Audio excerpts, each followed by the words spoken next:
Vous écoutez Les Films dans le Cabanon, un podcast sur le pire du cinéma, ou plutôt le meilleur du pire. Avant de commencer cette semaine, j'aimerais ça remercier la microbrasserie Les Grands Bois. Vous avez probablement déjà remarqué que les trois gars, depuis le début des Films dans le Cabanon, on boit la bière des Grands Bois, toujours un peu les mêmes cannes qui traînent dans le décor. Ben ça, c'est une microbrasserie de Saint-Casimir qui font d'excellentes bières. Puis ils ont eu la gentillesse de nous donner une caisse de 24, fait que ça va nous permettre de faire des épisodes jusqu'à l'été. La bière ne coûte rien.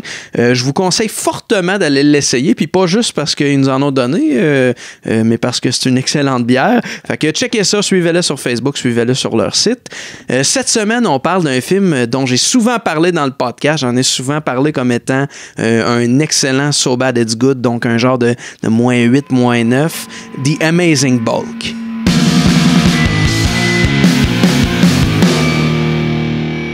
C'était pas prévu dans notre première saison, mais là, j'en parle tellement souvent que j'avais peur que les gars soient beaucoup trop hypés pour ce que c'est. Ça fait qu'on a décidé de régler ça aujourd'hui. On vient d'écouter le film, puis là, on est dans le cabanon pour en jaser. J'espérais tellement que c'était pas un cas de c'était meilleur dans mes souvenirs, parce que je l'avais déjà vu avec Joël, puis j'en gardais un souvenir grandiose, mais en même temps, on avait le même feeling avec Titanic 2 puis Vampire Assassin. Et ça a été deux solides déceptions. Ouais, vraiment. Fait que, rapidement, les gars, avez-vous eu du fun avec Amazing Bulk? Ouais. Moi, c'est vraiment un film qui est lettre. Ouais. Du début quand même à la fin. Tu sais, pour vrai, mettons, le film est égal lettre partout. Fait que, tu sais, mettons, je regarde mes notes. C'est la première fois que j'ai juste une page recto-verso. Ouais. Parce que, tu sais, mes commentaires, c'est ah, ben ça, c'est lettre. Tout le long, c'est lettre. Ça, c'est lettre. Est-ce qu'on était bien plein de pogo et de popcorn? Ouais, peut-être aussi. Tu sais, quand c'est rendu que Food Fight est beau, là. Oui, c'est ça. Comparé mais tu sais, j'ai eu du fun, là. Tu sais, c'était le fun, là. Ben moi, nous deux, on l'avait déjà vu il y a peut-être 3 ans. Puis moi, c'est pas mal, c'est aussi bon que. Je pense que c'est aussi bon que dans mon souvenir. Moi aussi. Fan, puis on dirait que ça m'a encore surpris. Hey, je me souviens pas à quel point c'était lettre. C'est lettre. J'étais encore surpris par le film. Là. C'est impressionnant comment c'est lettre. Le film s'appelle The Amazing Bulk, ou Bulk l'Invincible en français. Wow. Ça veut dire qu'il y a une version française. Il y a un titre français, puis il y a un poster français aussi, je l'ai trouvé, avec un excellent jeu de mots dessus. Au grand mauve, les grands remèdes. Pas de même. Ça me semble c'est ça. Même niveau que les décors de ce film-là. C'est un film d'action fantastique. On pourrait même ajouter animation là-dedans. Nanarland place ça dans la catégorie vomi violet. Ouais, c'est juste. C'est entièrement tourné devant écran vert. Les décors sont tous des images stock achetées sur Internet. La majorité des accessoires le sont aussi. Oui. Il y a même des animaux en CGI cheap. C'est important de préciser ça pour comprendre le reste de l'épisode parce que c'est vraiment tout le film de A à Z, de peut-être 1 ou 2 plans près qui sont tellement serrés qu'on voit pas le set virtuel. Mais le film est à peu près tout dans un décor virtuel. Mais c'est pas juste virtuel, c'est des dessins. C'est comme du 3D. Ouais, il y a des moments que c'est des dessins. Il y a juste une scène que c'est du vrai stock footage, la vraie action, mais le reste, c'est comme des dessins de quelqu'un qui a fait ça au primaire. Là. Ah oui, c'est vraiment comme l'auto de police, on dirait que c'est dessiné à la main. Ah oui, c'est on dirait que c'est volontairement lettre. On dirait que c'est comme un choix. Ouais. C'est juste que c'est pas consistant, c'est pas... Consistent? Ouais, c'est quoi le mot? Ça revient pas. C'est pas un style. Pas constant? Constant, c'est ça. Ouais. J'étais pas loin. Constant. C'est pas constant. Des fois, ça passe d'un décor avec des fleurs, avec des papillons. Puis on est un château Dracula. Dans même. Château Dracula, qui à un moment donné est un château de princesse. Ouais. Ça fait aucun sens. Non, c'est ça, zéro. Puis tu sais, c'est du vieux 3D lettre. Ouais. Tu sais, c'est pas. Il y a pas une fois que c'est comme. Okay. Wow, tu sais, c'est ça. Du 3D de 94, mettons. Du 3D de screensaver de Windows 98. Exact, c'est tellement de bonne. C'est vraiment ça. Les murs de briques, là, les murs de briques qui tournent, puis espèce de chute, là, c'est comme de l'huile. Ça, on a parlé aussi des vidéos sur les vieilles TV au bowling. Là. Ouais. Oui. Ah oui, non, c'est ça tout le long. Là. Je vais continuer, j'ai le goût de faire un Joël avant. Bon. Ah ouais? Lancer de quoi dans le décor. Ah, ok. On s'est rendu ça un Joël avant, c'était juste quand je revenais en arrière dans l'histoire. Mais juste avant ça. Ça se conjugue à toutes les choses. C'est vrai, j'aime ça crisser des affaires au bout de mes bras. Ouais, dans le dernier épisode, le décor, les props se sont fait violenter. Le film est sorti en avril 2012. Les sources s'entendent pas toutes là-dessus, pour la simple et bonne raison qu'il y a eu plus d'une distribution. La première date de avril 2012. J'ai remarqué d'ailleurs, c'est quelque chose d'assez commun entre les nanars d'avoir à peu près 15 dates de sortie différentes quand on cherche sur Internet. On dirait que personne s'entend sur quand ça a sorti. Ouais. C'est tout comme ça a sorti la journée que je suis tombé dessus. Fait que il y a des 3 ans d'intervalle dans les informations qu'on trouve. Normalement, on suit sur IMDb, qui est quand même une source assez fiable, normalement. Tu vois, IMDb nous indiquait 2012, mais j'ai lu 2010 à quelques endroits. Puis j'ai lu 2015 parce qu'il y avait 2 distributions. Mais je veux parler de la première distribution parce que c'était assuré par Tomcat Films, une boîte que je connaissais pas, mais qui a un catalogue assez similaire à celui de The Asylum.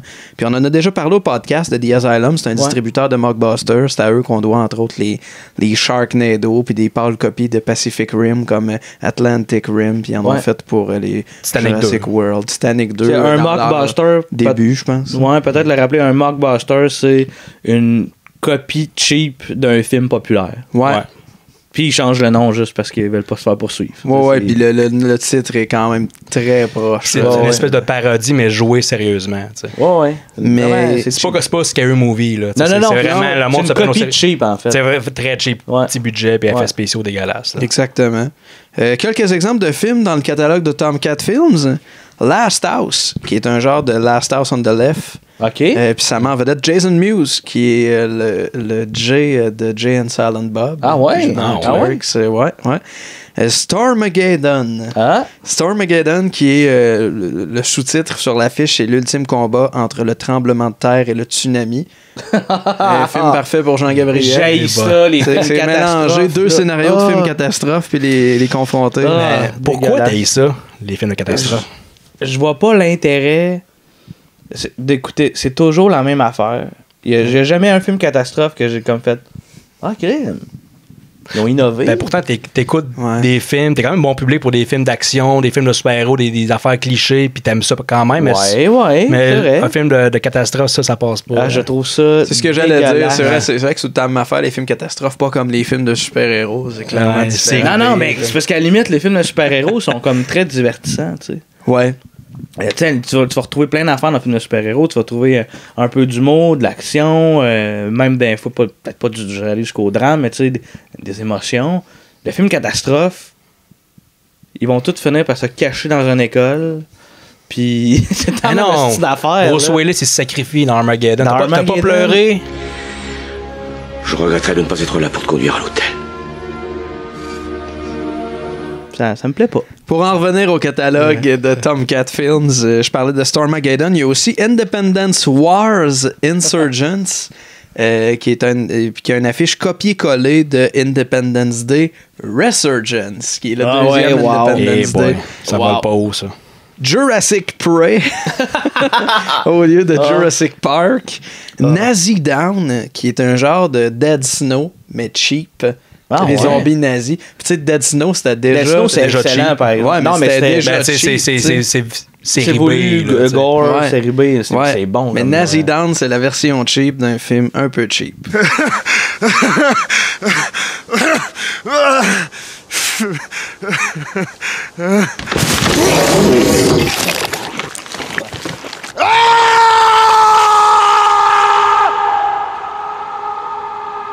C'est beaucoup de level de cheap. Ouais. Ça fait beaucoup de voir ça. Puis je veux pas parler de ça pendant 2 heures, mais il y en a aussi 2 qui ont retenu mon attention bien comme faux, qui m'ont bien fait rire, puis je pense que je vais les ajouter à mes suggestions pour la prochaine saison des films dans le cabanon. Pan Man, l'histoire d'un chef démoniaque qui connaît la recette pour tuer. Ça, c'est la prémisse. Pan Man comme une panne? Ouais, c'est un tueur qui a un genre de chaudron en stainless pour faire cuire du blé d'Inde. Il a ça sur la tête. Puis il tue le monde avec une poêle en stainless. Wow. Puis il a un genre de trench coat. Un peu comme le Bagman, mais en stainless. En stainless? Ouais. Hey boy. C'est ça. Tu sais, la bande-annonce est incroyable. Ça dit que c'est la meilleure comédie d'horreur depuis Scream. Seigneur. On voit une fille essayer de frencher le tueur au chaudron sur la tête pendant qu'il y a un chaudron sur la tête. Fait qu'essentiellement, on voit une fille frencher un chaudron. C'est fourette. Ça a l'air ça a l'air vraiment... Pan-Man, on retient ça. Ouais. Et il y a aussi, celui-là, tu vas l'aimer. Ouais. Ant Babe. Ça a attiré mon attention solide. C'est un peu dans le même style que Amazing Bulk à quelques égards. mais plus récent. Puis c'est une fille qui se fait dire « Tu vas devenir Ant-Babe » dans la bande-annonce. C'est la version horny de Ant-Man, t'auras compris. Puis encore une fois, la bande-annonce est magique. Le poster est magique. Un autre excellent poster avec des jambes écartées. Puis là, on voit une petite personne entre deux jambes écartées. J'étais tombé sur un article l'autre jour qui recensait tous les posters de films avec des jambes écartées puis des faces à travers des jambes écartées. Il y en a tellement eu, c'est gênant. Ça, des petites comédies romantiques avec un décor blanc. Oui. C'est du monde, un couple avec un décor tout blanc. Il y en a plein. Une couple d'années, des années 2000, là, c'était que ça. Ouais, avec le personnage principal qui se tient droite, puis le second lead qui est dos à ce personnage-là, qui regarde un peu en arrière de lui. Avec l'écriture rouge au-dessus de la tête. Ouais. Meet the fucker. Honnêtement, j'ai passé une partie de la journée à regarder le catalogue de Tomcat Films, par le fait même à rire tout seul chez nous comme un épais. On reviendra fort probablement dans les prochains mois.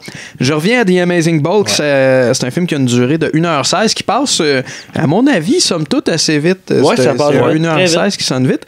Un budget approximatif de 14 000 $. Et là, je vous ai dit tantôt que je l'avais décortiqué, ce budget-là. Ouais, cool. 6 000 $ pour le tournage en 5 à 6 jours. 3 000 $ pour le mix audio. Dur à croire quand même qu'il y a un mix audio là-dessus. Je veux pas savoir ça ressemblait à quoi avant le mix audio. What's up, Doc? 1 000 $ pour la colo, 2 000 pour les images stock et un autre 2 000 pour musique, montage additionnel, props, etc. 2 000 $ d'images stock. Ouais, mais tous les plans. Ouais, c'est tout ça. Mais c'est lettre, là.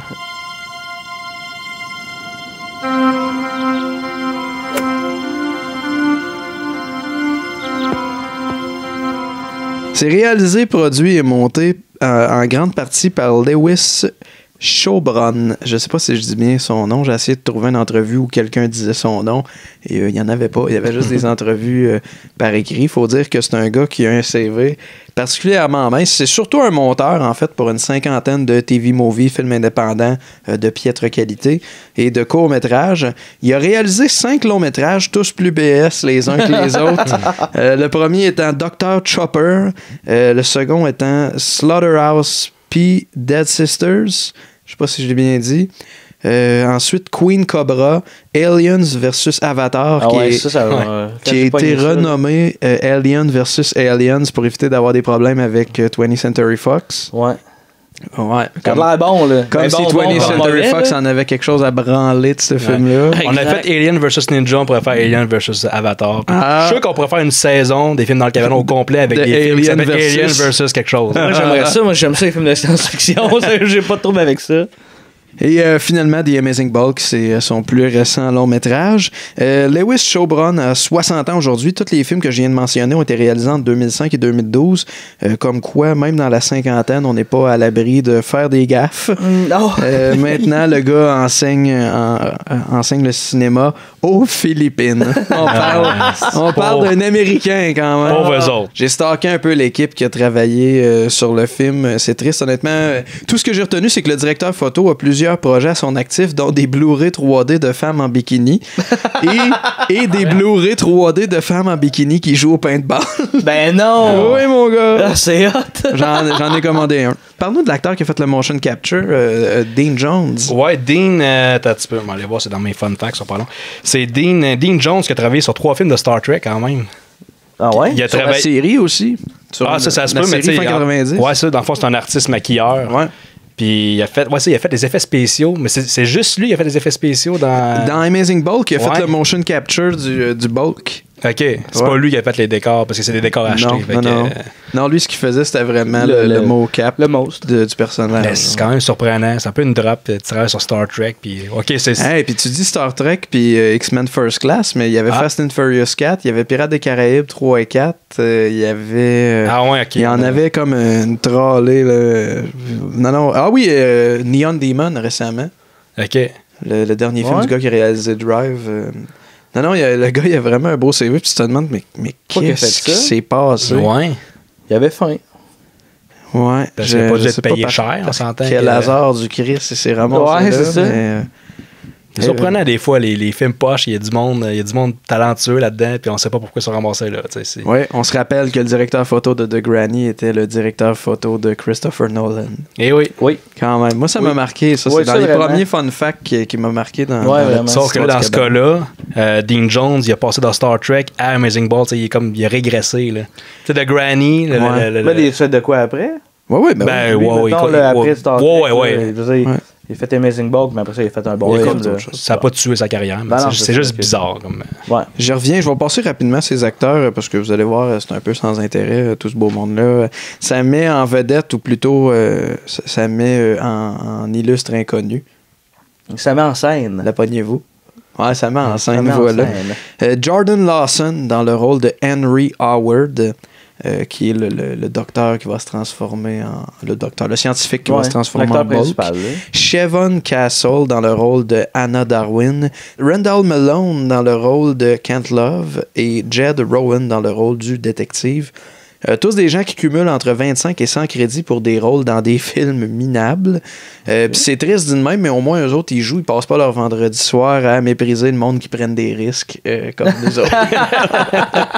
Ouais, vu de même, on est un peu dégueulasse. Faut pas oublier des fois qu'on rit de gens qui ont quand même plusieurs films à leur actif versus nous qui cumulons des épisodes de bashing dans un cabanon. Ouais. En même temps, tu veux-tu vraiment être la personne qui a fait ce film-là? Je me le demande des fois. Je me demande si j'ai pas envie de me casser la gueule. Au risque d'être bon, mettons. Ouais, l'idée, c'est quoi qu'il y a des Amazing Ball qu'on n'est pas sûr si c'est voulu ou pas. Ça se prend pas au sérieux, mais tu sais. Plus que ça avançait, plus que j'avais l'impression que c'était voulu de même. Ouais. Parce qu'au début, je savais juste pas. Là, le ton, mettons, une fois que tu catches le ton, je me suis posé la question. D'après moi, mettons, si c'est voulu, c'est réussi. Là. Parce que c'est joué quand même très sérieux, à part le méchant, comment il s'appelle? En fait, t'as juste l'acteur principal. Puis l'acteur principal puis sa blonde. Puis sa blonde, eux autres, ils jouent sérieux. Ouais. Les autres, c'est de l'overacting. Mais ça a été soulevé. Ça a été soulevé par les gens de Nanarland. Puis je pense même que c'est assumé par le réalisateur, ce bout-là, qu'il y a deux acteurs qui jouent bien. Ouais, bien. De leur mieux. Puis les autres qui sont complètement grotesques. Ce qui est un drôle de choix de direction, quand même. Là. Ouais. J'ai pas grand chose à dire sur ces gens-là. Honnêtement, ils cumulent des projets, mais de films du genre vraiment obscurs. Là. Randall Malone a le visage pâle, des petits cheveux frisés, noirs. Fait que d'après moi, d'ici une couple d'années, Hubert le Noir va ressembler à ce gars-là. Je l'ai soulevé pendant le film, je le regardais, puis j'étais comme, c'est incroyable comment il ressemble. Puis l'acteur principal, à qui il ressemble? L'acteur principal qui ressemble énormément à René-Charles Angélil. Encore plus que mon allusion à Hubert le Noir que j'ai forcé un peu acrobal. Il y a Terrence Lording, le gars qui joue le général tout le temps en beau calice. Il y a un projet de musique quand même assez angoissant. Il y a 2 EP, un avec une toune, l'autre avec 3 tonnes, dans une version remix. C'est comme si... Je peux même pas dire c'est quel genre, tellement c'est n'importe quoi. Là, genre même les pros de la musique écouteraient ça, feraient comme... What the fuck? What the fuck? Mets donc un extrait.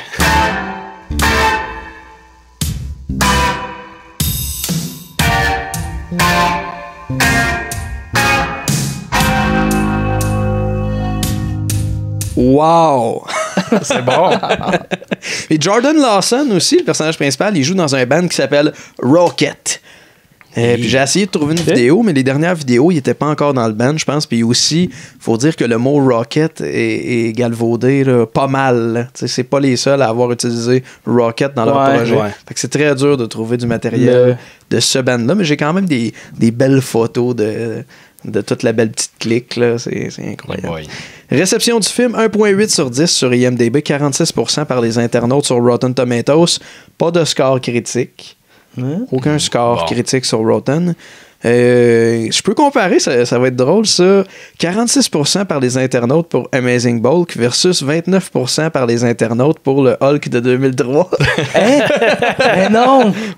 Ah, c'est donc drôle ça! Il est quand même un peu détesté le Hulk de 2003. Il est ordinaire. Il est bien ordinaire. Mais dans ce cas-là, je pense que le monde, les internautes, ils donnent une bonne note parce que c'est comme un so bad it's good. Ils ont eu du fun. Ah oui, probablement. Là, il est plus intéressant à regarder. Je serais plus porté à réécouter Amazing Ball que le Hulk de 2003.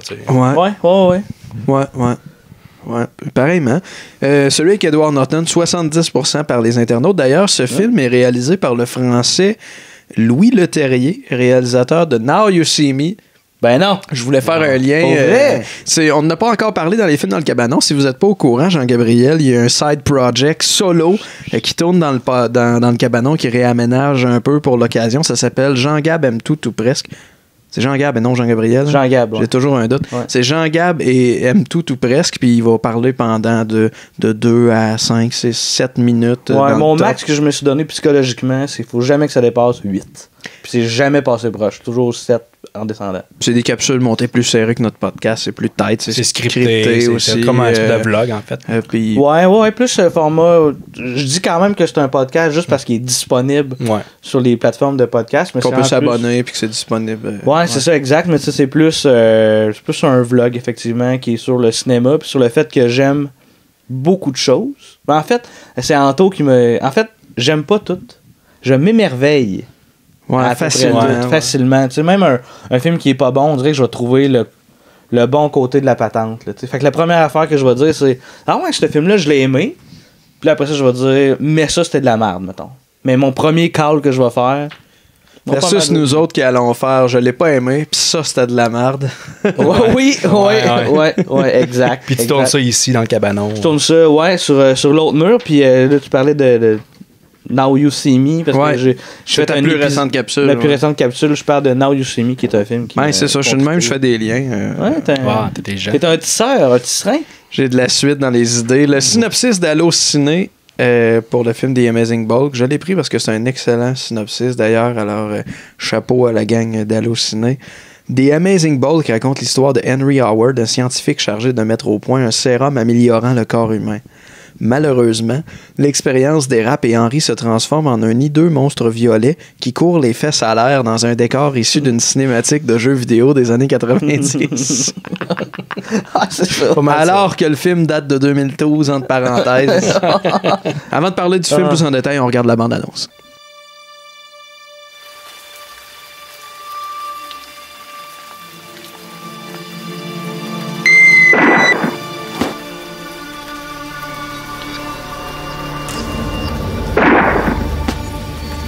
I never saw purple blood before. Well, this whole crime scene is one big mystery now. There was a double homicide last night.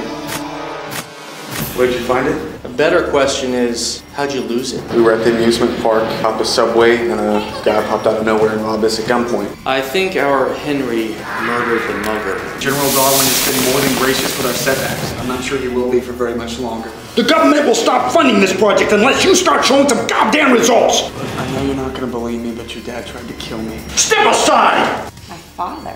There is a madman by the name Dr. Kempler. We believe he is sending a rocket to the moon and plans to blow it up. We're gonna have to take you down to the station. It's not what it looks like. What the hell is that? Well, it ain't Barney the Purple Dinosaur. We're sending you there alone to eliminate him. And now I shall eliminate you.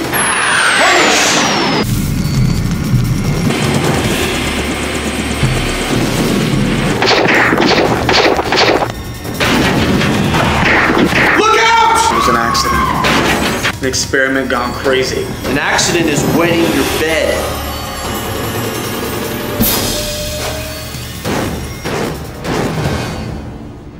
Déjà, avec la bande-annonce, ça annonce quelque chose d'assez incroyable. Oui, il n'y a pas de surprise. Très coloré. C'est clairement, de ce côté-là, sûrement ton film préféré. Oui, c'est le film le plus saturant en couleurs. Ouais. J'avoue que j'ai aimé ça pour ça. Parce que Jean-Gab s'émerveille beaucoup devant les couleurs aussi. Puis dans celle-là, il y en a une shitload de couleurs. C'est fluo, les bouts.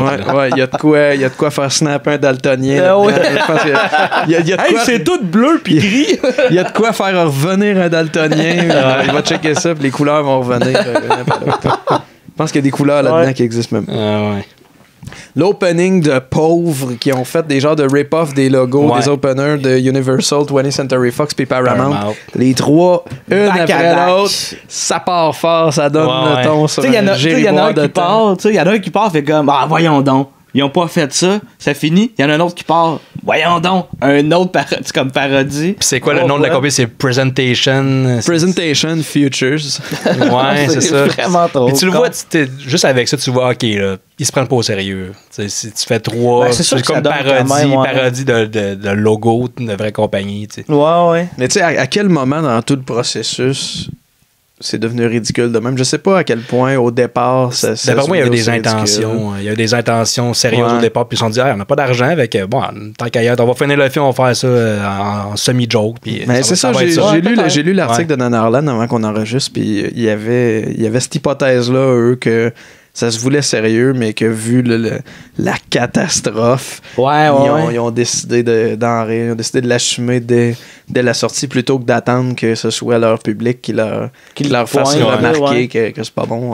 Mais pour vrai, s'ils ont l'espèce de présence d'esprit, de recul, de dire ce qu'on a fait, c'est peut-être un peu de la merde, puis de quand même y aller, de foncer, puis de l'accepter, c'est quand même cool, tu sais. Ouais. Bon, rendu là. C'est pas tout le monde là, qui va. Tony Wiseau, c'est encore un chef-d'œuvre dans sa tête. Là. Ouais, mais je sais pas si le Lois, le réalisateur, je sais pas si lui, dans sa tête, s'il sait. C'est très flou, moi. Le peu d'informations que j'ai trouvé où c'était lui qui s'exprimait, c'était le verbatim d'une entrevue où c'était des réponses très safe. Même chose pour Jordan Lawson, l'acteur principal, où il se faisait questionner à savoir, c'était quoi comme expérience de tournage, t'as-tu fucké, puis il était comme, tu sais, moi, j'aime jouer, puis c'est un tournage de film indépendant, fait que ça allait vite, puis je trouve que c'est un beau défi, puis tu sais, il marchait sur des œufs un peu. Fait que bref, cet opening-là est suivi par une fille qui marche dans des décors. C'est là qu'on comprend ça va être quoi l'étendue des dégâts tout le long du film. Ça va être quoi ces décors-là. Faut pas oublier la police de caractère Comics AMS. Ouais, je pense que ça sent pas mal. C'est assez laid. Déjà en partant, c'est cheap de même. Ouais. La fille qui marche. La fille qui marche, c'est vrai. Ça me faisait penser. Je sais pas si vous avez vu ça, le clip des Cobras de la nuit. Ah, encore? J'étais sûr que t'allais en parler. Des buzz. C'est même pas moi qui en ai parlé. On a mis, je pense, dans l'avant-dernier épisode, il y a des images de ça. C'est drôle, hein? Ça ressemble à ça. C'est pas moi qui n'avais parlé, en plus. Oui, c'est toi qui n'avais parlé.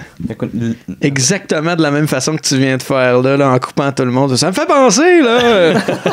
Vous souvenez-vous? Le sida était pas encore là, vu qu'il s'en crissait. Ouais, c'est pour ça qu'il y a un groupe de musique, là, qui s'appelle Les Cobras de la nuit. Ils ont fait une tune là-dessus qui est sortie pas longtemps après.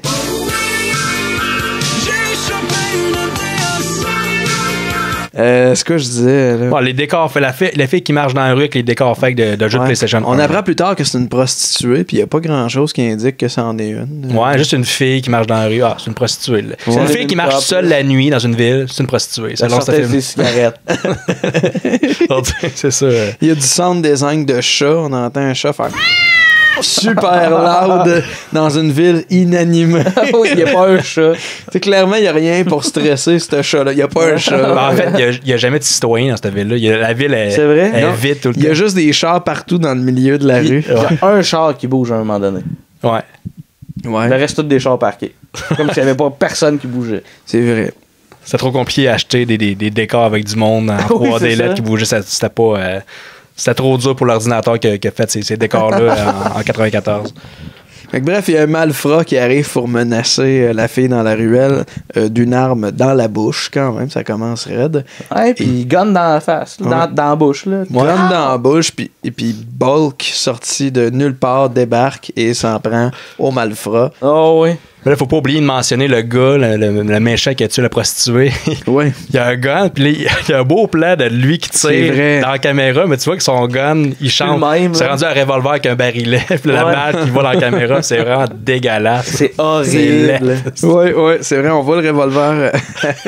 C'est comme de côté, c'est un pistolet. Un pistolet avec que tu tires automatique. Là, puis de face, ça s'est transformé en revolver. Puis quand il tombe tout de suite après, ça redevient le pistolet. Oui, c'est ça, exact. Ah, c'est incroyable, ça. Fait que un jour plus tôt, la transition bizarre, on tombe dans une classe, je l'appelle la classe de sciences, mais c'est supposé être un laboratoire super sophistiqué, financé par l'armée. Ouais. Ça a clairement l'air d'une petite classe de bio, d'école secondaire. D'école secondaire en région. Genre ma classe de bio à Saint-Denis-de-Batiscan. Avec les petits robinets avec une espèce de cône au bout, là. Exactement. Ouais, puis il y a une place pour aller trincer les yeux si jamais tu fais une connerie.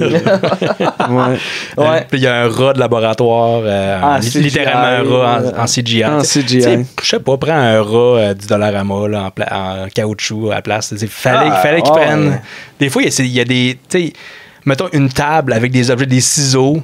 C'est en 3D. Là, je parlais des tests qui marchent pas en laboratoire, font toutes sortes de tests. Ça marche pas. Le gars, il est choqué. Il part avec sa dulcinée qui a envie de demander en mariage. Ils s'en vont en auto et c'est là qu'on voit le premier auto, en fait. C'est très laid. C'est dégueulasse. Ça, on va le dire souvent.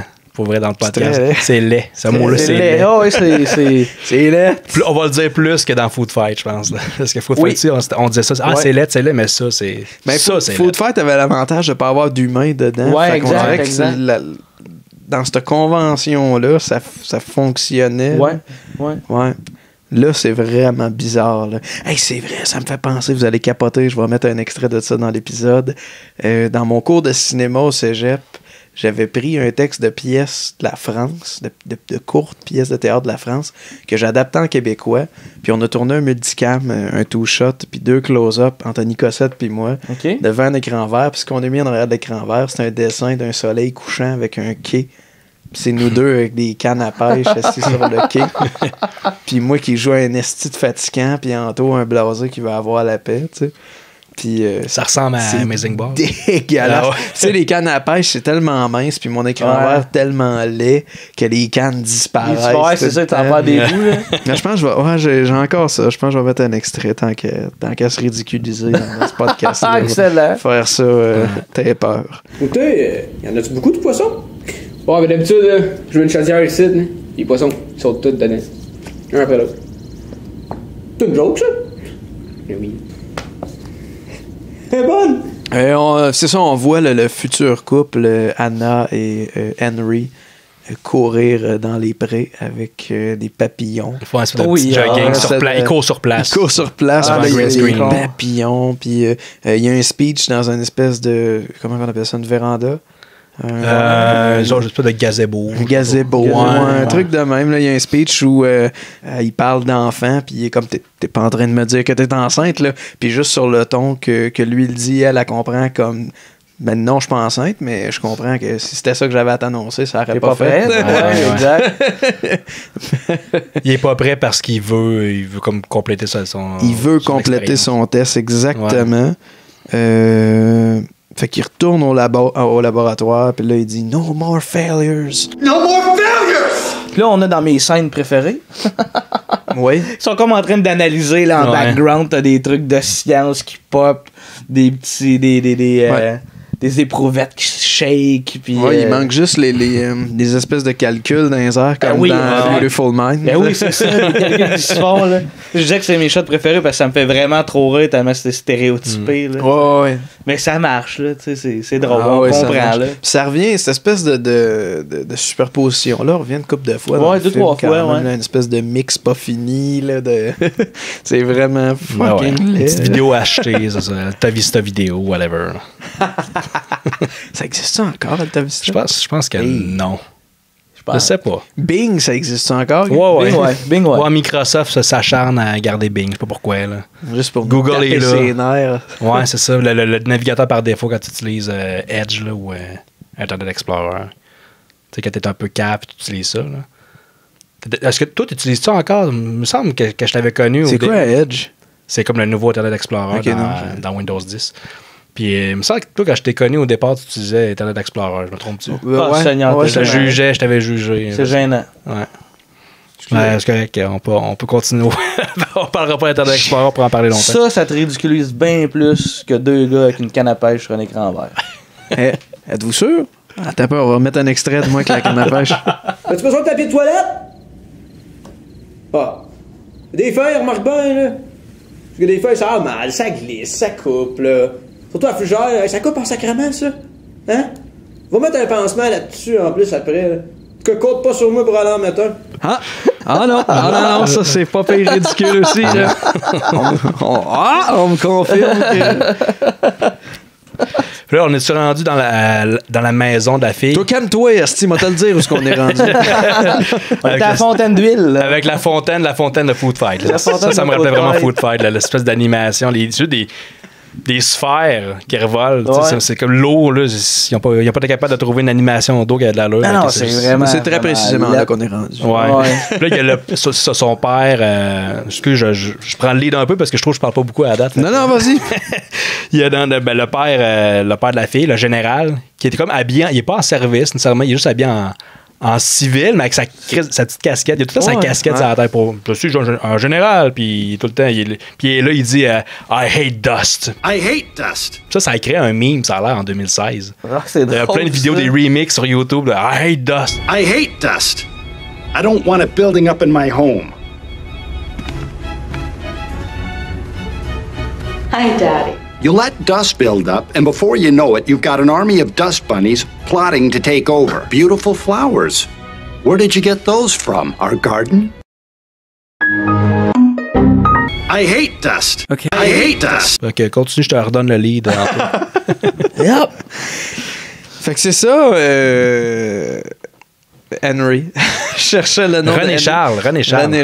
Henry, il rentre pour demander la main de Anna à son père. Ouais. Puis aussitôt, il marche dans la cave à vin. Il marche. Entendons-nous. Il se dandine dans la cave à vin, puis la cave à vin défile à côté d'eux autres. Puis elle est grande, la cave à vin, hein? Ouais, elle marche longtemps. Disproportionnée, surtout. Avec tout le même vin copié-collé, puis... Des grosses bouteilles de vin, plein de grosses bouteilles de vin. Puis là, voilà, Henry demande la main de Anna à son père, le général. Puis son père, il l'envoie chier. Puis il est comme, t'es-tu fou? Puis et puis il pète une coche. I want to marry her. You knock up my little girl, is that it, huh? Of course not. Then why? What's the reason, pissant? I love her, okay? That's why. I love her. Not a bad answer. That's no surprise, though, you being a scientist and all. So do I have your blessing? You think I want a deadbeat son-in-law? Negative. The government will stop funding this project unless you start showing some goddamn results. Faut que tu finisses ton expérience, là, parce que, tu sais, il met de la pression, parce qu'il en a besoin, puis le gouvernement a besoin des super-humains. Parce que, on catch, dans le fond, c'est comme un peu le père de sa blonde qui le supervise puis donne du cash. Ouais, exactement. Ouais. Puis là, on est-tu rendu à l'introduction du méchant du film? Oui. Puis sans farce, le méchant, là, je l'ai dit là, à un moment donné, là, quand on l'écoutait. Puis encore là, je comprends pas ce qu'il fait dans le film. Mettons, il est méchant parce qu'il fait des actes méchants. C'est un genre de méchant over the top, un peu à la Dr. Evil dans Austin Powers. Là, comme qui... Ouais, mais Dr. Evil, mettons, dans Austin Powers, il fait des actions contre Austin Powers, mettons. Mais là, ce méchant-là fait des actions contre... Il fait juste péter des monuments dans le monde avec des missiles. Ouais. Toujours le même missile. Puis il demande... oui. Puis on dit qu'il ne demande pas d'argent. D'habitude, tu fais comme tu demandes une rançon ou quelque chose. Non, il fait rien. Puis il va jamais confronter ni le personnage principal, Bolt. Puis il confronte même pas l'armée non plus. Il fait ses affaires de péter tout. Ouais. Lui, il clash vraiment avec, mettons, les deux personnages principaux, le gars et la fille, parce que lui, il est joué vraiment over the top cartoon. Avec son accent, son espèce d'accent allemand exagéré, fake, puis avec son mono, je suis un méchant. Puis... Ouais, son accent qui est essentiellement remplacé les W par des V, puis les TH par des Z. Then why don't you push the button, mein Liebchen? Then push the button. C'est ça, ça fait encore passer une mauvaise impro. Là.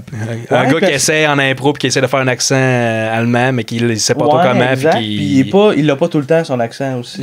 C'est comme en dents de scie. C'est pas pratiqué. Là. À ce moment-là, il va tuer un de ses gardes avec son espèce de taser. Ben ouais, ses gardes avec un bouclier, qui ont des boucliers puis des lances, comme des gardes. Puis lui, il vit dans un château, une espèce de château de Dracula, une espèce de donjon. Puis il y a des gardes vraiment comme en t-shirt, mais comme des soldats du Moyen-Âge, mais en t-shirt, puis avec juste un petit bouclier puis une lance. C'est vraiment bizarre. Puis lui, le chef méchant, il a un gun comme dans Halo, genre. Ouais. Puis il tire sur le gars qui a une lance comme avec un espèce de gun électrique, là, je sais pas trop. Puis là, évidemment, le gars se transforme en squelette, en CGI, il tombe en pleine face.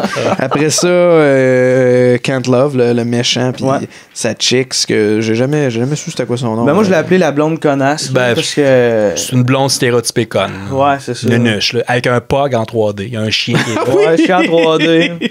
J'ai oublié le pog en 3D. Il y a facilement 3-4 inserts sur le pog en 3D dans cette scène-là qui se roule sur le dos, qui sort la langue, qui est comme... Ça, c'est malade. Ouais, c'est ça. Puis là, il veut faire une démonstration à sa blonde. Oui. De missile. Puis il marche dans le corridor, puis il dit de quoi de sexuel. Would you like something big? Would you like something hard? Avec son gros accent. Là, je sonnais un peu comme Arnold Schwarzenegger, mais lui, il dit avec un accent allemand. Trump, honnêtement. Je pensais que c'était plus ça que tu essayais de faire. Non, je sais pas que j'essayais de faire, mais il dit... C'est ça. Il dit une joke sexuelle. Puis là, il s'en va tester ses missiles. Ça va tester ses missiles, puis il y a du petit violoncelle. Il y a comme sur une TV. Il y a quelqu'un qui joue du violoncelle avec des murs de haut-parleurs qui tournent en arrière de lui, comme si c'était Metallica, là, genre des gros murs de haut-parleurs. Puis un singe en cartoon, ouais. Qui joue avec un rocket. Ouais, qui joue avec un rocket, puis qui est comme il est mêlé un peu. C'est comme référence, parce que le singe qui est allé dans l'espace, c'est référence à ça, j'imagine. Puis... Hey, je nous écoute, puis le monde qui l'écoute en audio, cet épisode-là, là, c'est whack en asti. C'est pas clair, là. Ça va à peine, honnêtement, ça va à peine d'arrêter votre char, là, puis checker ça en vidéo. C'est ça. C'est le bord de la route. Mais c'est parce que c'est ça l'affaire, c'est tellement lettre tout le long que je pense que quelqu'un qui l'écoute qu'en audio réalise pas à quel point que c'est lettre. Ouais. Tu sais, c'est vraiment. Parce qu'il y a des bouts dans le film que moderne, c'est comme, what the fuck, qu'est-ce qu'on vient de voir, là? Ouais.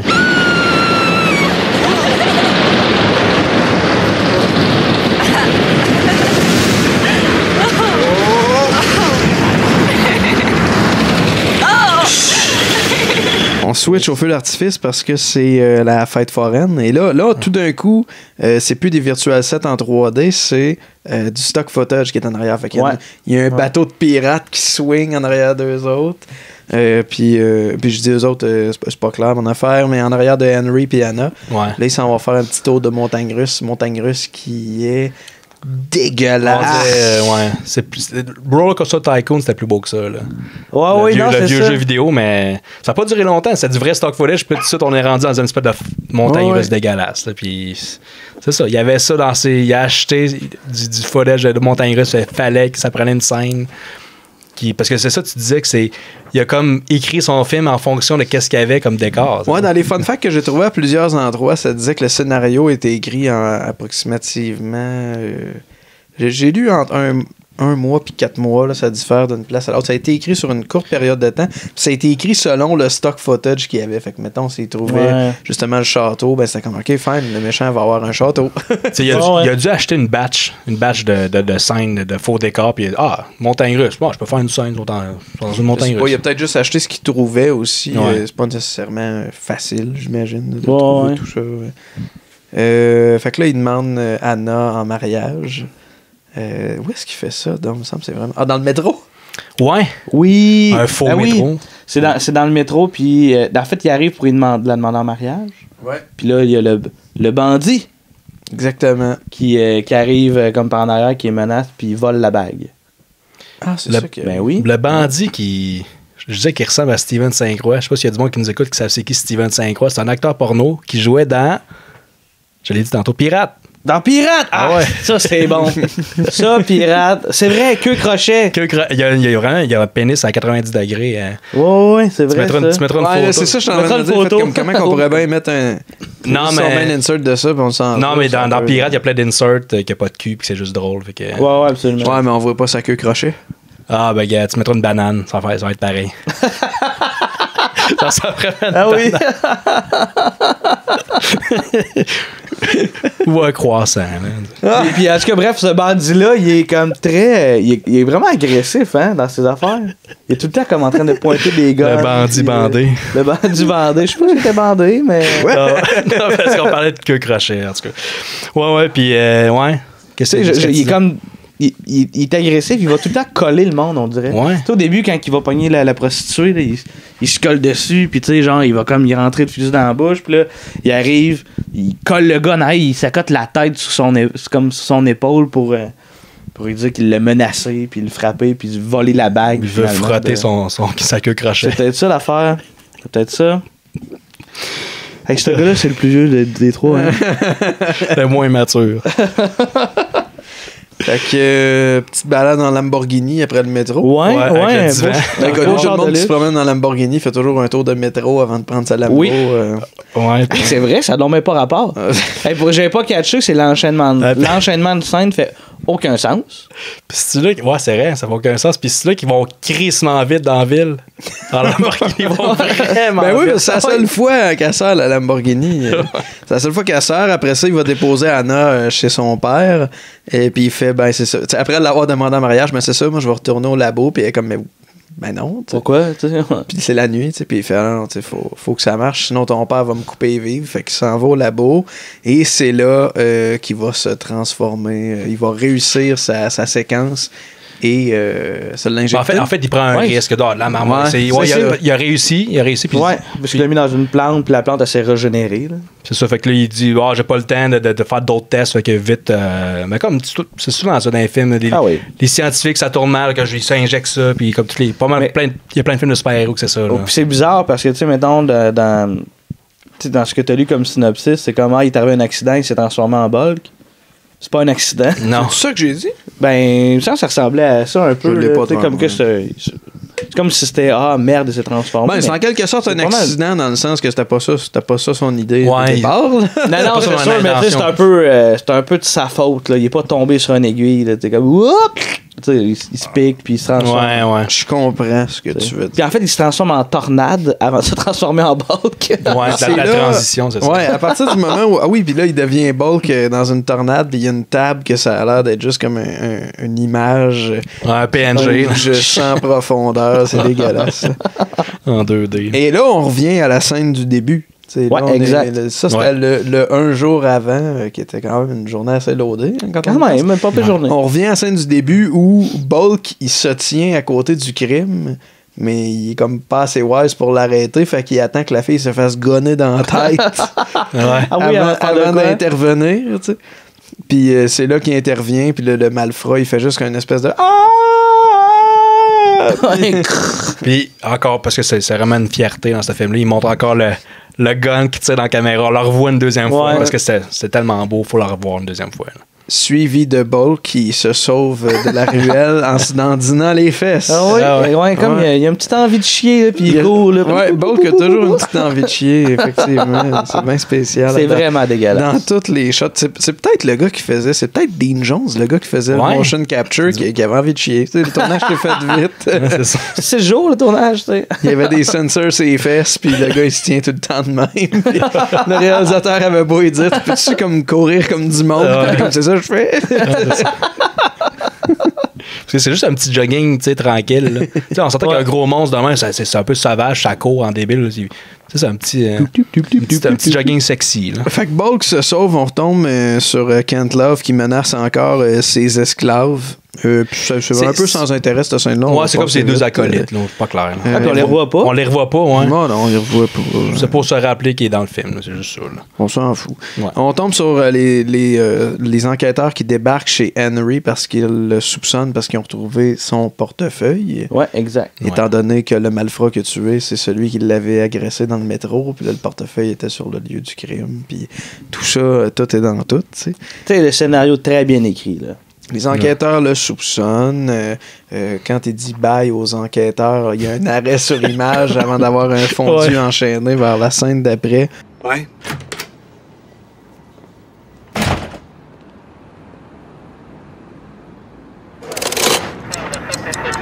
Okay, what gives? Ouais, une belle transition. Ou c'est les enquêteurs qui le soupçonnent encore assis dans leur voiture de police dessinée par un enfant de 5 ans. Ouais. L'étoile bleue tout croche, ça apporte, ça n'a pas de Christy de bon sens. Je suis sûr que Violette fait des dessins plus beaux que ça. Pour vrai, ouais. Oh. Violette, 2 ans. Ouais. Qui est la fille de Jean Gab, soit dit en passant. Ouais, puis. Ouais, on n'a pas comme une chum de 2 ans. Les 3 gars de 30 avec une petite amie de 2 ans.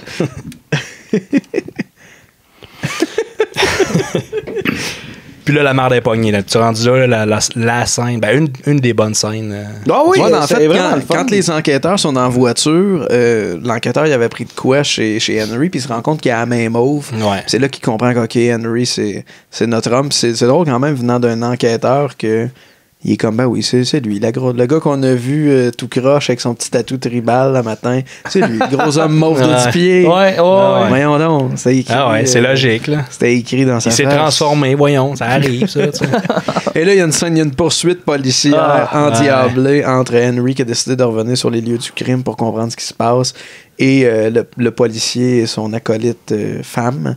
Puis là, ils vont courir toujours comme dans le même, même quartier, on dirait. Si tu veux, dans le même quartier. Soit sont limités dans les images, dans les décors. Ouais, toujours la même ruelle, toujours le même depth. Puis pendant ce temps-là, les policiers courent, puis il y a des containers, mais tu sais, clairement, sont genre... sont pas à Times Square, mais pas loin. Ouais, ils sont dans un centre-ville. Il y a des containers de port. Ouais, c'est ça. Il y a des shots hélicoptères avec des panneaux de Mamma Mia. Ouais. Puis d'un autre film que j'ai oublié. Là, parce que tu parles d'hélicoptère, parce qu'il y a les nouvelles, les hélicoptères de nouvelles, le gars avec sa petite caméra. Exactement. Sa petite caméra de nouvelles. Il a l'air de filmer le plancher plus que dehors. Ouais, le gars qui tient une caméra dans ses mains dans l'hélicoptère quand on sort de l'hélicoptère, puis il y a clairement une caméra accrochée en dessous. Ouais. On les revoit plus, eux autres. Non. Le monde de nouvelles, ils meurent dessus, l'hélicoptère, elle se crache dessus.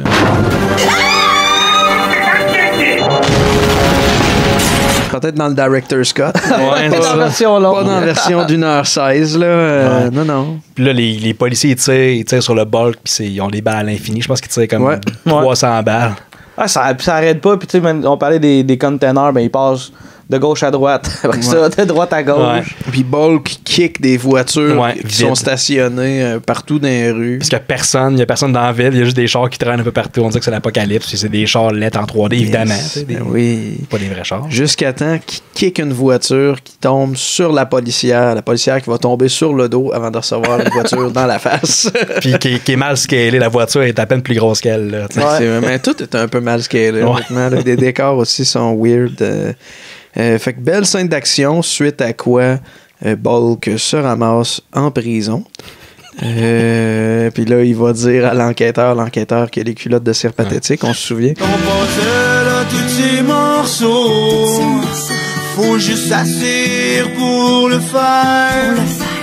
Donne-toi donc une belle petite tape dans le dos. T'as réussi, j'en suis fier. qui débarque dans sa qui débarque dans sa cellule, puis là t'as Henry qui dit c'est un accident, puis le policier qui répond un accident c'est mouiller ton lit, toi c'est un meurtre. Il a pas tort. C'est une belle réplique quand même. Puis la générale, ça me fait rire, le général il arrive dans la cellule avec sa seringue, puis il dit what's up Doc, puis il rit. C'est ça. What's up Doc? Il sonne très mal en plus à ce moment-là. Oui, on dirait qu'il est dans un espèce d'intercom. Ouais, sonne plus. On dirait qu'ils ont manqué d'audio là-dessus, puis on dit tu l'enregistrais-tu avec ton téléphone ou tu sais dans le temps les micros d'ordi que c'était juste comme des tiges avec un coude ici blanc là, avec un petit bout. Parce que bref, il y a une seringue, il y a une espèce de remède dans le fond pour empêcher René Charles de se. Il dit l'antidote. Ouais, c'est un antidote, mais il l'empêche de se transformer, je pense. Il contrôle ça. Et c'est là qu'il traîne dans le corridor bleu dans une chaise roulante. Pour vrai, le général puis le scientifique, ils bougeaient à peine les jambes. Ils sont supposés marcher dans le corridor, puis avant, tu vois le décor qui bouge beaucoup trop vite, puis ils sont là. Puis les genoux lèvent à peine. Ouais, c'est Henry qui est dans le fauteuil roulant, puis c'est les deux autres qui ont l'air quadriplégiques. C'est bizarre. Sur un tapis d'aéroport, on dirait. Entre-temps, on retourne voir Kent Love qui dit qu'il veut blow up the moon. Fait qu'il envoie un petit singe dans une navette. Pour faire péter la lune. Et ça, c'est un gros moment what the fuck du film, parce que là, on se met à voir des satellites, puis des fusées, des navettes qui vont juste comme... je sais pas comment on dit ça dans l'espace, c'est pas aborder, pas accoster, c'est...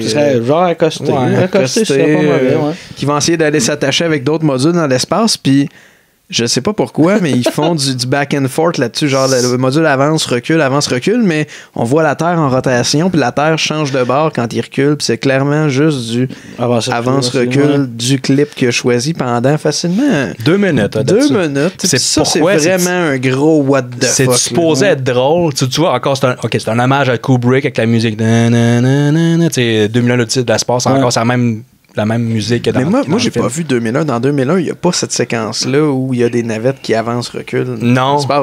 Il y a la musique, cette musique-là. Puis tu sais, c'est ça dans l'espace, puis dans la station, puis tout ça, mais dans le vaisseau. Mais pourquoi? C'est comme. C'est une joke sexuelle, comme de pénétration. Moi, ça m'a fait, je l'ai dit, ça m'a fait penser à dans Scary Movie 5 quand quelqu'un essaie d'expliquer le sexe avec toutes sortes de props, puis il fait des analogies un peu douteuses.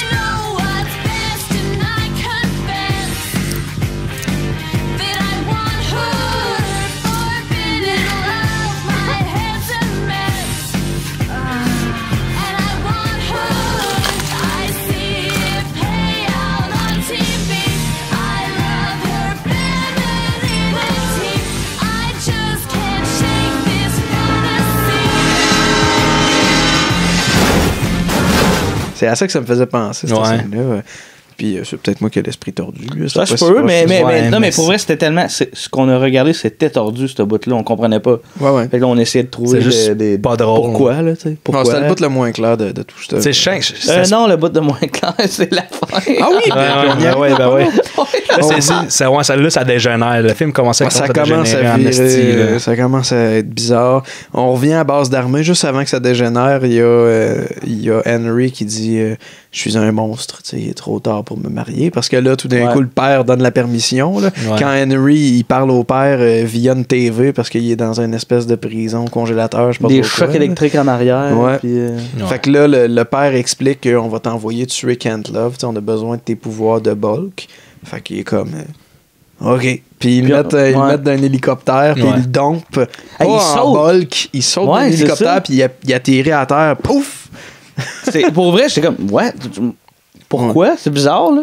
Puis il tombe dans un genre de décor d'Halloween avec des chauves-souris, puis de la low fog, là, de la fumée au sol, puis il se met à courir là-dedans, puis là, le décor se met à défiler comme si on s'était mis à tourner une manivelle. Là. C'est très spécial. C'est vraiment bizarre.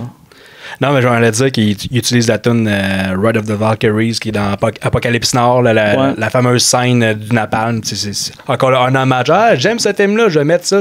Je vais faire comme les vrais films.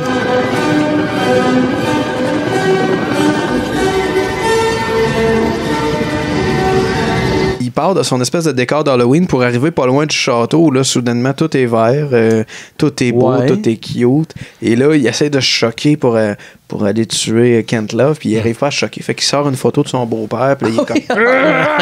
Et là, il se choque.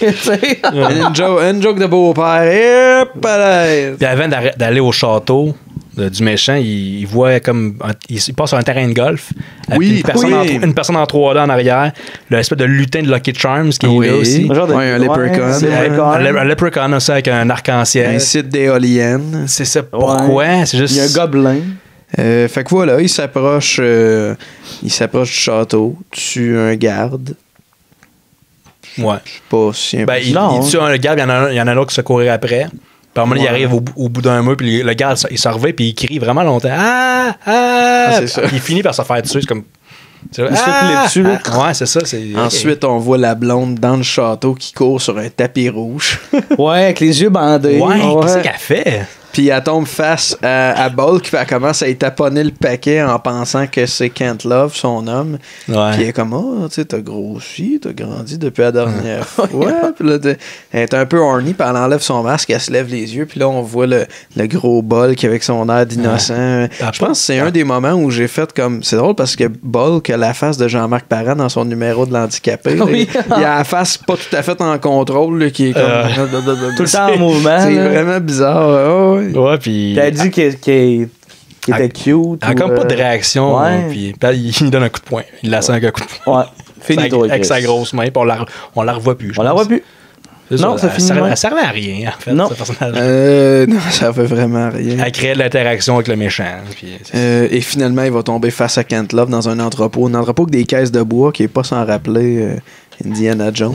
Ouais, c'est vrai, t'as bien raison. Ouais. Ça, puis il y a aussi, on est passé vite, mais que le premier... Un des gardes après qui il court, il y a l'espèce de grosse roche qui roule. Ouais. Oui, à la Indiana Jones encore juste, une fois. Je tiens à dire que pour un méchant qui lance des missiles partout dans le monde, il y a juste 4 gardes. Oui, dans un petit gros château. 4 gardes, puis il en a tué 2 lui-même, je pense. Puis les gardes, ils ont pas de gun, ils ont juste des lances médiévales. Un bouclier avec un casque puis un t-shirt. T'as raison. Pourquoi l'armée aurait besoin d'un bulk pour aller le tuer, lui? Il pourrait juste y arriver et puis le tuer avec un missile. Il pourrait tirer un missile, whatever. Une centaine de soldats qui rentrent dans le... Ça aurait été réglé, même moins que ça. 5 soldats. Ouais, c'est ça. Avec des guns. Une demi-douzaine de soldats. Ouais, qui rentrent dans le château puis qui les tuent, mais non. Moi, je pense pas que c'était la lecture un peu trop. Oui, c'est vrai. Faut aucun sens. Fait qu'il tue Kent Love avec ses gros pieds. Puis son pied est comme vraiment disproportionné. Mais là, c'est ça, exact. Là, c'est comme Godzilla qui écrase Kent Love. C'est le pied de Monty Python. Ah oui, c'est ça. Fait que voilà, Henry qui se transforme en Henry sort du château, appelle son beau-père pour dire c'est beau, venez me chercher. Puis le beau-père est comme non, t'as pas compris, c'est plus comme un genre de mission suicide. Là, à cette heure, j'ai plus besoin, tu vas crever là. Puis là, il y a un missile qui arrive, puis là, Henry se sauve dans le château, puis il y a des flammes encore une fois en superposition. Watch out, le film, là, c'est là, il abandonne le film. Là, le film, ça déconnecte le cerveau. Ah, ouais. À partir du moment où Henry comprend que c'est une mission suicide, redevient Bulk, sort du château, et là, il passe devant Robin des Bois qui tire des flèches à la sortie du château. Il passe devant une espèce d'étang de flamant rose, toujours en courant avec sa démarche de fesses. Secouru après par les hélicoptères, par l'armée, comme dans le Hulk de 2003. Oui, dans le désert. Là, c'est ça. On voit un tank rouler qu'on va revoir à peu près 2 fois en shot. On voit un chien qui vole, on voit des avions de la Deuxième Guerre mondiale, on voit une fille jouer au soccer. On voit Zeus. Un bateau de pirates. Le POG qu'on a vu au début, on le voit dans le ciel avec une cape. Comme ça, un lézard qui crie à l'ordinateur I am a gecko. Le gecko, c'est exactement. Avec un portail. On le revoit 2 fois. Ça n'a pas de sens. La fin, ça dégénère. C'est surtout dans une ville western, comme un cheval. Un cowboy sur un cheval. Il y a un genre de Daniel Boone, un moment donné. Oui, exact. Davy Crockett, je sais pas trop. Lui, là. Un bateau de pirate, c'est n'importe quoi. Oh, c'est n'importe quoi. Puis c'est un peu la suite logique de avant qu'il arrive au château où il y a comme un terrain de golf, il y a des éoliennes, il y a toutes sortes d'affaires. Vraiment, on dirait qu'il a passé, il était comme bon, mais moi. J'ai payé 3000$ pour ça. Ah ouais. Ouais, c'est ça. J'ai payé 2000$ de stock photo, je m'ai tout passé. Ouais. C'est incroyable, on approche. Puis là, ça achève. Puis là, on pense qu'il est mort finalement. Le Bulk. Puis le général, il dit à sa fille qu'il s'en est pas sorti. Puis ça, je disais tantôt, en l'espace de 2 minutes, le père, il dit à sa fille je pense qu'il est mort. Puis là, tout de suite après, on voit qu'elle est chez elle, puis le René Charles, il est revenu chez eux. T'es pas mort finalement. Puis tout de suite, le père, il voit, puis ils se battent, puis ils tombent en bas du toit. Puis ils sont morts pour vrai. Puis là, ils sont morts pour vrai, mais ça s'est comme passé en 2 minutes. Là, il y a eu une séquence de genre la fille qui fait non, non, non, non, non. Après ça, Henry qui débarque. Puis la fille qui fait You're alive, puis là le père débarque, il se donne 2 petites tapes sur la gueule, puis il tombe par-dessus. C'est la pire chute de l'histoire. Pour vrai, j'ai jamais rien vu. La chute de Food Fight quand le chien se lance en bas de la montgolfière, ça donne pas sa place. Là. Oui, mais là, on dirait que là, ça a tellement été comme. Vu que c'est du vrai monde, mais c'est comme animé. Ça a tellement été vite, là justement, là. Je t'annonce qu'il est mort, t'es vivant, puis finalement il meurt. Tout ça, ça va tellement vite que j'ai l'impression, j'ai cligné des yeux, puis ça s'était passé. Savez-vous à quoi ça me fait penser? Quoi? Le clip de Noël des Cobras de la nuit qui sautent en bas du sapin. Ouais. Tu mettras l'extrait si ça te tente. Oui, je vais le mettre. Oui. Le film se termine au cimetière où t'as Anna qui, on comprend parce qu'elle parle seule dans le cimetière, que cimetière son père d'Halloween. est mort. Son père est mort, le cimetière au début des Treehouse of Horror des Simpsons. Avec les pierres tombales qui se tassent. Là. On comprend parce que Anna est en train de se dire seule dans le cimetière comme une schizophrène que son père est mort puis que Henry est mort parce qu'il y a une pierre tombale avec écrit en comics sans MS Henry 1982-2011. On a fait de puis bref, c'est ça. Avec un beau corbeau en arrière, là. Ouais, immobile. Les ailes ouvertes, fermées. Oui, c'est ça. Et c'est ça, puis elle finit par faire comme je suis seule, puis elle s'en va. Le détective vient comme se péter à la face. Il est déjà sous avec son alcool, puis il dit tu t'en veux-tu, puis il pitch sa flasque à terre. I hope you're in hell, puis il dit une réplique du genre j'espère que t'es en enfer. Ouais. Assis sur la fourche de Satan. Ouais, ça doit être ça. Et vous l'aviez tout prédit. Moi, j'avais dit, dans ma tête, c'est très classique, là, comme dans Carrie, en fait. Là. Il va y avoir comme la main, genre de balle qui va sortir. C'est pas tout à fait ça. C'est parce que faut quand même mentionner qu'il pisse à la tombe. Ouais, le gars, il pisse sur la tombe, puis là, t'as comme les 2 points de balle qu'il ramasse de chaque côté, puis ça finit le film comme ça. Ouais. Là, les 2 points, ça finit comme des vendredis 13, là, quand à peu près tous les vendredis 13, Jason fait péter la tête de quelqu'un en serrant de même. Ouais. Donc là, c'est 2 points de Hulk achetés au Walmart, peinture en mauve. Alors ça devait être le CGI. Mais c'est vrai, on l'a pas mentionné, je pense, sur les close-up, qu'il y a certains close-up sur les mains de Bulk, que c'est les gants verts de Hulk avec une poignée dedans qui ont été peinturés en mauve. Ouais, c'est vrai. Ça fait du sens. Fait que c'est ça. Hey, on a fait le tour du film. Quand même, ça a bien été. Ouais. Mais là, on est rendu à combien de temps pour le fun? On est dessus. Ça fait un bout de qu'on roule 1h20. Pour vrai, boy, ok. Votre note? T'avais-tu des fun facts, toi? Je pense qu'on a comme parlé tout le long du film. Moi, il n'y a rien que j'ai pas dit. Moi, j'en aurais peut-être un. Vas-y. Attends un petit peu, là, j'essaie de me souvenir c'est quoi. C'est ça, le YouTuber Alex Beltman, via sa chaîne I Hate Everything, lui, il a démoli le film. Lui, il se spécialise là-dedans. Il chie. C'est le contraire de ce que tu fais, toi, avec ton side project. T'es en train de me dire que c'est un gars qui va mourir du cancer, genre à 35 ans, parce qu'il a juste jeté de la haine partout autour de lui? Ouais, genre. Non, mais il a démoli le film, puis là, il a reçu un courriel de Wild Eye Releasing, qui est comme, je sais pas, c'est la deuxième... c'est le distributeur qui a distribué le deuxième print de Amazing Bulk. Il dit que c'est eux autres qui l'ont contacté, mais il y en a d'autres sources qui disent que c'est le réalisateur qui a écrit pour le remercier d'encourager le cinéma indépendant puis de faire la visibilité pour le film. C'est comme, OK, merci. Il chie sur le film, mais c'est merci d'en parler. Puis il a envoyé un espèce de buste du Bulk. Hein? Il a reçu ça? Ouais, tu mettras une image, tu sais, il y a un buste comme fait un peu à la main. Il y a une image qui existe? Oh, wow. Ben, je veux dire, dans le vidéo, c'est peut-être probablement que le gars, justement, Alex Beltman, qui a pris la photo, là, ou je sais pas. T'as vu ça, J'ai vu ça, le buste, une image de ça. Puis peut-être qu'on pourrait le renvoyer à la production. Ouais, j'aimerais ça d'avoir un buste. S'il y a quelqu'un dans l'entourage du réalisateur qui parle français et qui écoute notre podcast, pas qu'on pourrait recevoir un buste du Pas quelle langue ça parle aux Philippines. Fait que c'est assez... C'est assez étrange quand même.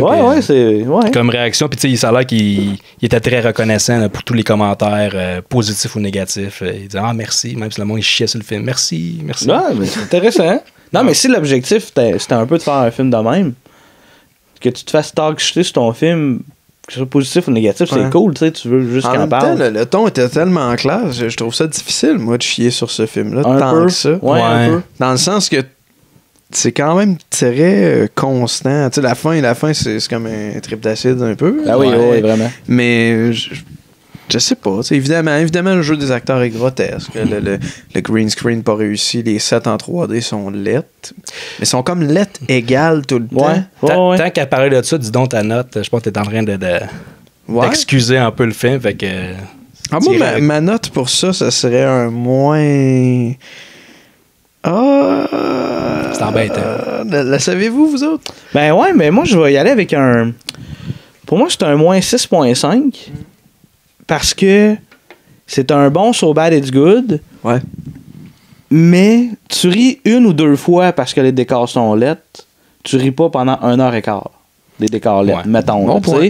Fait que... mais t'as des trucs là, qui valent la peine d'être ris. Là, comme ils sortent de l'hélicoptère, comme c'est fucking haut, ils sautent, puis comme un être humain, t'as affaire de même. Que c'est ridicule. Le bout sur l'acide, pour vrai, c'est drôle. C'est vraiment drôle. Tu sais, c'est un bon So Bad It's Good. C'est pas un excellent. Tu sais, mettons, c'est pas comme on rit pas aux 10 minutes, parce que tu sais, une fois que tu ris des décarlettes, c'est juste ça, des décarlettes. Là. Fait qu'il y a un 6.5 pour moi. Moi, moins 6.5. Moi, j'irais, pas loin de ça, j'irais à peut-être moins 7, parce que oui, c'est un So Bad It's Good. On s'entend là-dessus. C'est juste que c'est voulu, c'est un peu voulu comme ça. T'sais, à part les moments où le son est pas bon, ok, ça c'est juste poche, mais tu sens qu'ils ont voulu faire de quoi de peu ridicule, un peu risible, avec les décors un peu assez dégueulasses. Puis comme tu dis, ok, nous, au début, on n'en revient pas, c'est dégueulasse, les décors, à un moment donné, c'est comme on s'habitue. Mais pour la fin, quand même, juste la fin, le cours n'importe quoi, ça vaut la peine d'être vu, puis ça s'écoute quand même bien. Fait que, oui, ça s'écoute. Ça passe vite, c'est court.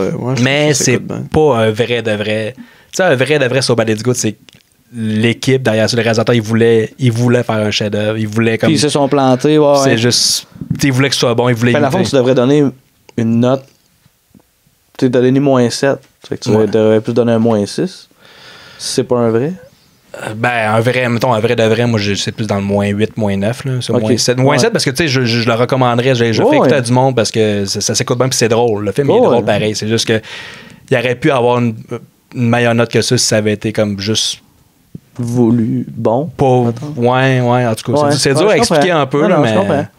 Moi, ça va être un moins 6.5. J'étais à quelque part entre moins 8 et moins 6. Ça va être moins 6.5. Tu sais, je l'ai écouté 2 fois, je suis pas sûr, mais on l'aurait écouté une 3e fois. En tout cas, pas bientôt. Ouais. Mais il y a du fun à avoir. Checkez ça si vous en avez l'occasion. Nous autres, on avait une copie du film. On a eu de la misère avec quand on est arrivé pour l'écouter. Puis on l'a trouvé sur Dailymotion. Fait que, en 2 parties, vraiment facile. Ouais. Fait que écoutez-le sur Dailymotion si ça vous tente. C'est 1h16. Peut-être un bon film de party. Écoutez, vous n'avez pas besoin de suivre tant que ça pour comprendre ce qui se passe à l'écran. Voilà. Fait que moi je le recommanderais. Oh oui. Ouais, parce que justement, on l'avait déjà écouté nous autres. Puis, il y a une couple d'années, il y a peut-être 2-3 ans, puis on avait peur, tout avait peur que ça ne soit pas aussi bon que dans notre souvenir, mais finalement. Non, c'est exactement bon, comme dans mes souvenirs. C'est encore bon, mauvais. Là. Puis, dans mes souvenirs, c'était plus risible, mais c'était plus long. Comme, tu sais, comme ben des nanars où à un moment donné, la dernière demi-heure est pénible que le mot dit. Mais là, c'était pas le cas. Ça passait vite, mais tu sais, puis même la dernière demi-heure, t'as vraiment le fun, en fait. Là. Ouais, c'est le meilleur bout du film. Mais tu sais, j'ai pas autant ri que, mettons, qu'avec les jeunes Québécoises. Les jeunes Québécois, non, mais tu sais, mettons, la revanche de Samson, mettons. La revanche de Samson, j'ai plus ri. J'ai eu plus de fun. C'est quand même plus de Samurai Cop. Samurai Cop, tu sais, fait. Samurai Cop, le doublage, nous on l'écoutait en version française. Ah oui, là, c'est comme la revanche de Samson, ça ajoute de quoi. Je serais curieux de voir si y a une version française d'Amazing Ball, pour vrai. Il y a un titre français, mais y a-t-il un doublage de ça? Ça doit être quelque chose.